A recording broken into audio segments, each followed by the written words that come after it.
Bonjour, bienvenue dans ma chaîne Histoire du soir.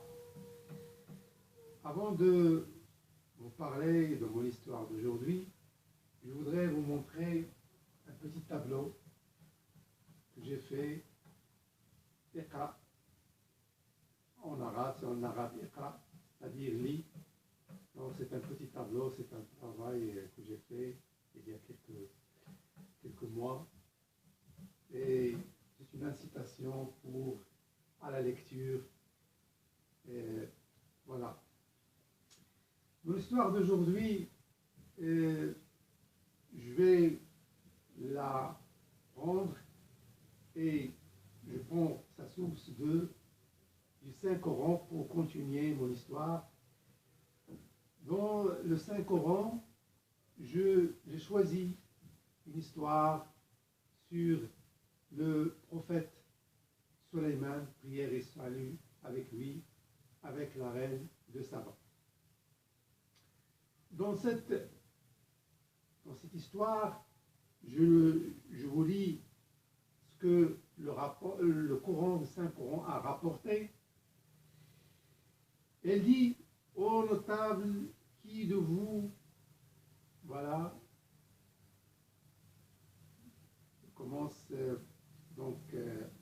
la sourate commence, Dieu miséricordieux, tout miséricordieux, il dit, ô notable, qui de vous m'apportera son trône avant qu'il ne vienne à moi soumis?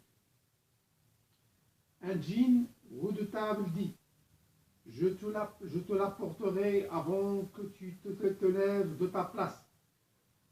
Pour cela, je suis fort et digne de confiance. Quelqu'un qui avait une connaissance du livre dit, je te l'apporterai avant que tu n'aies cligné de l'œil. Je te l'apporterai avant que tu n'aies cligné de l'œil. Quand ensuite Salomon a vu le trône installé auprès de lui, il dit, cela est de la grâce de mon Seigneur pour m'éprouver si je suis reconnaissant ou si je suis ingrat. Quiconque est reconnaissant, c'est dans son propre intérêt. C'est dans son propre intérêt qu'il le fait. Et quiconque est ingrat, alors mon Seigneur se suffit à lui-même et il est généreux. La sourate se termine ici. Et donc, c'est une histoire qui rapporte donc l'histoire de prophète Sulayman, prière et salut sur lui, avec les djinns qui leur a demandé qui apportera son trône. Donc, il y a celui qui a dit qu'il l'apporterait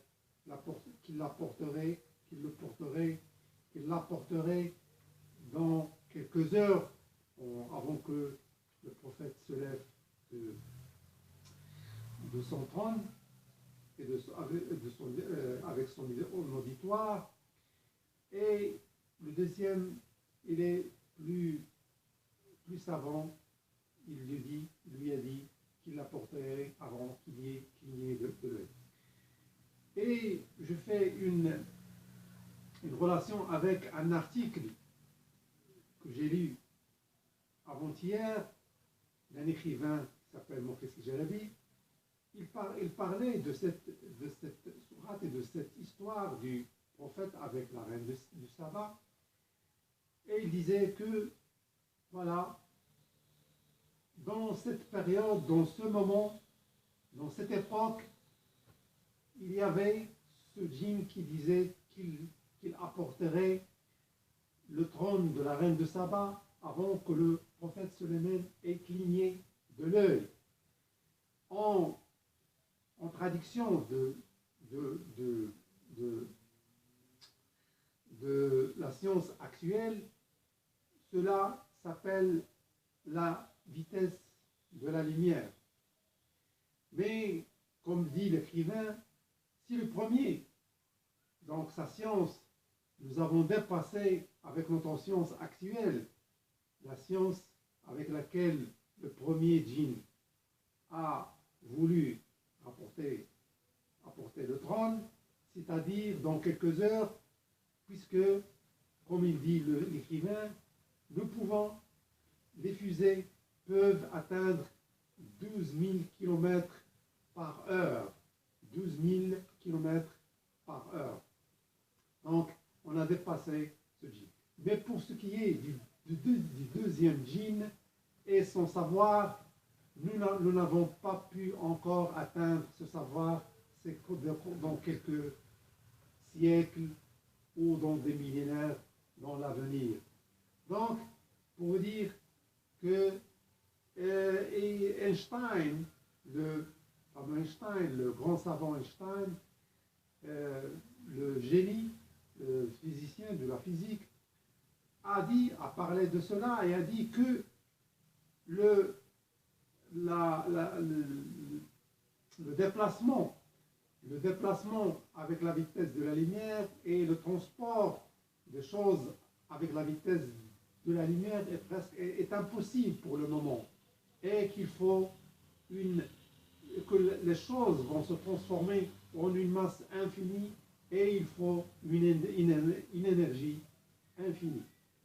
Donc c'est pas possible, c'est impossible pour le moment, mais c'est dans des siècles. Mais le savoir de Dieu est immense, et donc ce djinn a le savoir, Dieu lui a donné le savoir des siècles, beaucoup de siècles, des siècles beaucoup plus avant. Voilà.